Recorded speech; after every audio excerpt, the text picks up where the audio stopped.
দেখতে দেখতে মায়ের পুজো কোন দিক দিয়ে শেষ হয়ে গেল। আজকে হচ্ছে মায়ের ভাসান, তার জন্য আমি আর আমার বোনু এখানে বরণ ডালা সাজিয়ে একদম রেডি হয়ে গেছি মাকে বরণ করতে যাওয়ার জন্য। এখানে এসে দেখি মাকে মন্দির থেকে সবাই মিলে বার করছে আর বরণের জন্য। তারপর দেখো আমরা সবাই একে একে চলে গেলাম মাকে বরণ করতে।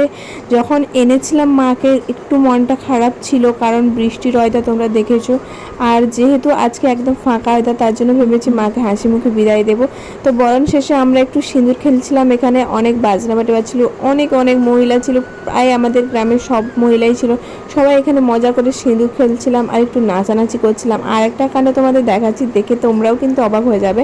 তোমরা ভাবে কালী ঠাকুর কোথায় আছে, নিচে না উপরে? এই যে দেখো, একটা কালী ঠাকুর দেখলে আর একটা কালী ঠাকুর। এই ভাইটার অবস্থা কি করেছে দেখো, আমরা সিঁদুর খেলতে খেলতে ওই ভাইটার মাথায়, এই যে আমার বোনু, ও হচ্ছে ওর মাথায় আলতা ঢেলে দিয়েছে। তারপর দেখো বিসর্জন হওয়ার আগে সবাইকে একটু মিষ্টিমুখ করালো, তারপরে আমরা কিন্তু নাচতে নাচতে মাকে আনন্দের সহিত কিন্তু বিদায় জানালাম। সবাই তোমরা কমেন্ট করে বলো আসছে বছর আবার হবে, আমরা কিন্তু আবার আগের বছরের জন্য অপেক্ষা করে রইলাম।